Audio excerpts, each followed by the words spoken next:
to our etiquette expert, Diane Gottsman. You've seen her on the Today Show, also of the Huffington Post. It's good to see you. Nice seeing you. And shall I just throw this out there?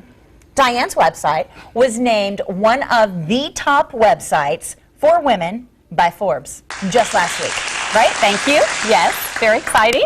Very Thank you. exciting. So this morning we're talking about etiquette for servers, which is important because you hear a lot from people who are out at restaurants and they're angry because their server does certain things. Everybody has a pet peeve. Right. So the first one is servers.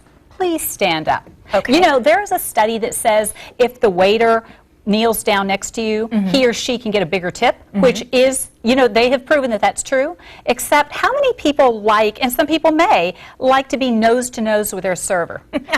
Touching your leg. Oh, hey, what can I get you? Okay, so when you come up to the table, don't, you know, drop a knee and get down close as if you're talking to the kids. So what you're supposed to do is say, hi, my name is Diane, I'm going to be serving you tonight. You know, express your genuine friendliness with a smile in your introduction. Okay, number two, you say keep your hands to yourself. That's right.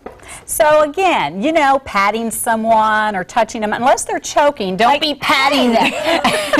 Okay. Rubbing their hair. Really? You know, that's common sense, but when you get to know someone over a period of time, sometimes you become more familiar than you should. Okay, so even if it's a regular customer, you still shouldn't get handsy with them. Now, if that regular customer comes to you with outstretched arms, you're not going to, oh no, you know, you don't want to insult them, but don't take it upon yourself to be overly touchy. Okay, okay. Another tip for servers, make sure you're pulling your hair back. Oh, have you ever had a server that is messing with their hair or putting it behind their ear because it keeps falling forward? So just don't touch that hair. Tie it back. Okay, you would think this one they would know. And I say they, I include me because I was a server for many, many years. Worked at the Alamo Cafe, in case you were wondering. Spit out your gum. Oh, stop chomping that gum. Right? And customers, don't spit out your gum. This is for the customers now. Okay. And put it on the side of the plate. Oh, that's gross. Or wad it up in the napkin, the linen napkin, and toss it in the middle of the plate. You know, customers need to be respectful, too. Okay. You know, that is an important thing. That linen napkin throws me for a loop every time. Always, like I'm using it to wipe my hands and stuff, but I don't want to get lipstick on it or anything else. When you're at a restaurant, you can get lipstick on it. It's okay. When you're at a home, someone's home, you're going to dab your lips first, you know, with a little Kleenex. So you don't. And ask for black if you're wearing black pants. Oh, I hate white napkins at restaurants because I only wear black pants. You know that. Okay, here's another tip. Make sure not to touch the door if you're a server after you've washed your hands. Okay. Nothing worse. I was in a restaurant not too long ago. Cute waitress. She was washing her hands, blowing them in the hot blower. Gets to the door and grabs the handle.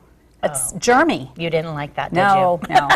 Okay. Customers need to wash their hands too. This is another good tip because I've done this.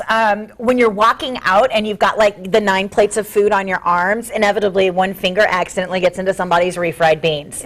Oh, right? Really? It happens. Oh, but and what about the thumbprint on the side of the cold salad?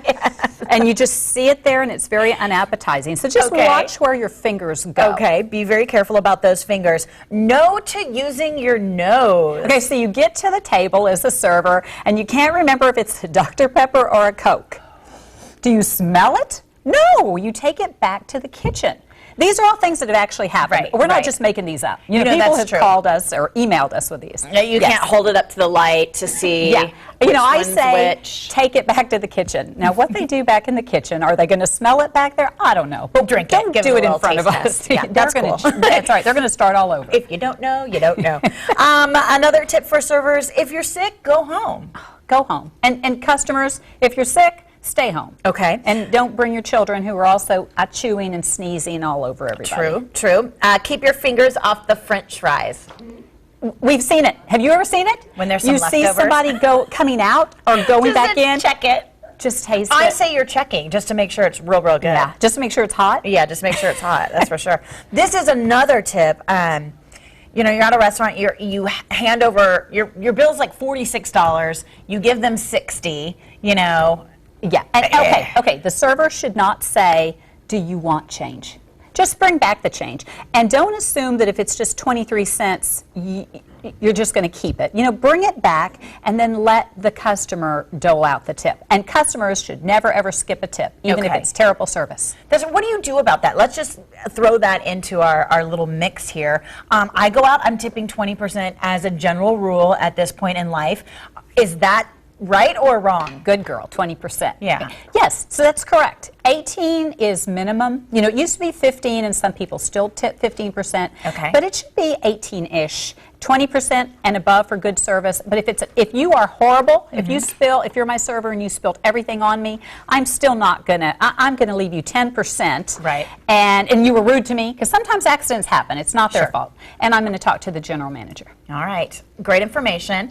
Watch for Diane's post. She's all over the place. And if you've got questions or ideas or comments, you can certainly contact her. She's with the Protocol School of Texas, psotx.com. Also, DianeGottsman.com. And the phone number is 826-7400 for more information.